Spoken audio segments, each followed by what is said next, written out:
ॐ पूर्णमदः पूर्णमिदं पूर्णात् पूर्णमुदच्यते पूर्णस्य पूर्णमादाय पूर्णमेवावशिष्यते। नमस्ते मित्रों, ये मंत्र अभी जो आपने सुना, ये आपने बहुत सारे हिंदू फिलोसॉफी के लेक्चर्स में सुना होगा, जहाँ पर स्पिरिचुअल लेक्चर्स होते हैं।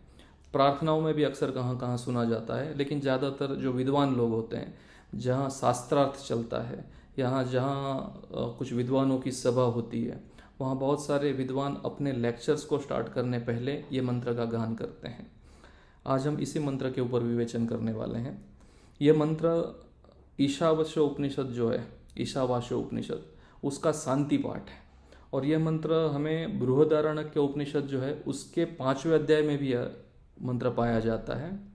और इसी मंत्र का शब्द टू शब्द अनुवाद हिंदी में हम करेंगे आज, और उसका अर्थ और उसके पीछे जो छुपा हुआ मैसेज है, उसके ऊपर आज हम विवेचन करने वाले हैं। मित्रों, इस मंत्र के अंदर पूर्ण शब्द जो है वारंवार रिपीट हुआ है। मतलब ये मंत्र पूर्ण के बारे में इशारा करता है, पूर्ण के बारे में कुछ गहन से कहना चाहता है। तो हम एक एक शब्द का अर्थ भी समझते हैं। पूर्णमद, पूर्णम प्लस अदह। अदह का अर्थ है वह। यहाँ पर वह यानी ईश्वर की समझ लेनी है, मतलब कि वह ईश्वर जो पूर्ण है। पूर्णमिदम, पूर्णम प्लस इदम। इदम मतलब यह यानी ये प्रकृति, ये जगत, ये ब्रह्मांड। तो यहाँ तक हमने अर्थ सुना। पूर्णमद पूर्णमिदम मतलब वह ईश्वर जो पूर्ण है, यह सृष्टि, यह ब्रह्मांड जो पूर्ण है। और आगे कहा है पूर्णात, मतलब पूर्ण से, मतलब कि ईश्वर से। पूर्ण मुदच्यते मतलब पूर्णम प्लस उदच्यते। उदच्यते यानी उदय होना। तो यहाँ कहा गया है कि पूर्ण से ही पूर्ण का उदय हुआ है, यानी ईश्वर से ये समस्त ब्रह्मांड, समस्त प्रकृति का उदय हुआ है। पूर्णस्य मतलब पूर्ण में से। पूर्णमादाय, पूर्णमादाय का अर्थ होता है पूर्णम प्लस आदाय। अदाय यानी हमें अगर किसी को व्यवहारिक जगत में पैसे अदा करने हैं, तो हम क्या करते हैं, हमारे पास जो पैसे हैं उसमें से कुछ निकालते हैं और सामने वाले को पे करते हैं। अदाय का अर्थ होता है घटाना, अदा करना, निकालना। उस अर्थ में पूर्णमादाय मतलब पूर्ण में से पूर्ण को अगर निकाला जाए तो पूर्णमेवावशिष्यते, मतलब पूर्णम प्लस एव प्लस शिष्यते, मतलब कि पूर्ण में से, पूर्ण ईश्वर में से पूर्ण जगत को निकालने पर भी वह पूर्ण ईश्वर पूर्ण ही रहता है। इसका यह अर्थ हुआ। तो सरल अर्थ ये बनता है, ये ईश्वर जो अनंत है, जो पूर्ण है, उसी में से ये व्यवहारिक जगत ब्रह्मांड का उदय हुआ है। और वो पूर्ण में से इस ब्रह्मांड का उदय होने पर भी ईश्वर जो रह जाता है वो फिर भी पूर्ण रह जाता है। और जो निर्माण कार्य हुआ है, जो ये सृष्टि बनी हुई है, वो भी पूर्ण है। अभी इसको हम मैथमेटिकल स्वरूप में अगर घटाना चाहते हैं तो एक गणितीय उदाहरण है इन्फिनिटी, मतलब अनंत। इन्फिनिटी माइनस इन्फिनिटी, आपने स्कूल में पढ़ा होगा कि अगर इन्फिनिटी में से इन्फिनिटी निकाला जाए तो शेष रहता है इन्फिनिटी। हमें एक कॉमन भाषा में ये गलत लगता है, लेकिन आप इन्फिनिटी का अगर आप मतलब समझेंगे कि इन्फिनिटी मतलब क्या, इन्फिनिटी वो है जो अनंत है, मतलब जो सीमा से पर है, जिसकी कोई सीमा ही नहीं है। तो वो सीमा बाह्य चीज़ है। उसमें से अगर हम उतनी ही राशि निकालें फिर भी वो उतनी राशि बचती है।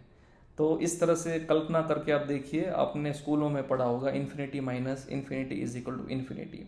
इसी गणितीय तरीके से ईश्वर के स्वरूप का इस मंत्र के अंदर वर्णन हुआ है कि जो अनंत ब्रह्मांड फैला हुआ है ये ईश्वर से पैदा हुआ है। और ईश्वर से पैदा होने पर भी जो शेष राशि ईश्वर जी है वो अनंत बनी हुई है, मतलब वहाँ कुछ भी घटा नहीं है। वो वैसे ही रहते हुए ये नया विश्व बना हुआ है, इन्फिनिटी माइनस इन्फिनिटी। तो ईश्वर भी पूर्ण है, उससे बनने वाली ये प्रकृति भी अपने आप में पूर्ण है। इस तरह से ईश्वर का ये ओमनीपोटेंट अनंत स्वरूप का वर्णन इस मंत्र के अंदर हुआ है। बहुत ही सुपर, बहुत ही प्रैक्टिकल और बहुत ही वैज्ञानिक मैथमेटिकल फॉर्मूला को सिद्ध करता हुआ यह मंत्र यहाँ पर है। तो आज का वैदिक मंत्र जो था उसका अर्थ हमने सबने जाना।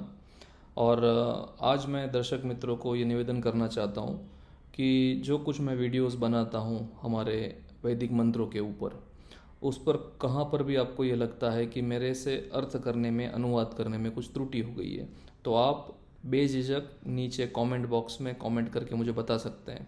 तो मेरा भी अध्ययन कुछ शुद्ध होगा और मुझे मोटिवेशन भी मिलेगा। और अगर आपके मन में कोई मंत्र है जिसका अर्थ आपको पता नहीं है, जिस पर मैंने विवेचन करना चाहिए या वीडियो बनाने चाहिए, तो ये भी आप मुझे बता सकते हो।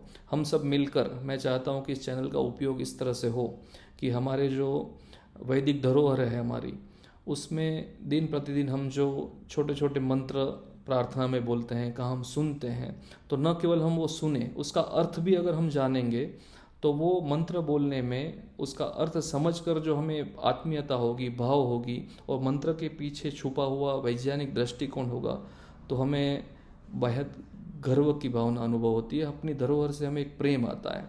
और इसके चलते क्या होगा कि हम यारों दोस्तों में जब बातचीत करते हैं, कभी कोई हमारे वैदिक मंत्रों को न समझने के कारण उल्टा सीधा उस पर कुछ भी कमेंट करते, तो आप 2 शब्द उनको कह सकते हो और साथ में अपना ज्ञान भी बढ़ा सकते हो। ये बहुत बड़ा अमूल्य खजाना है वैदिक मंत्रों का, वैदिक साइंस का।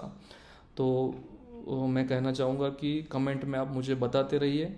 इन सब चीज़ों से जुड़ा हुआ कुछ भी नॉलेज है, कुछ भी विषय पे अगर कुछ मैं वीडियो बना सकता हूँ तो बनाऊँगा। धन्यवाद।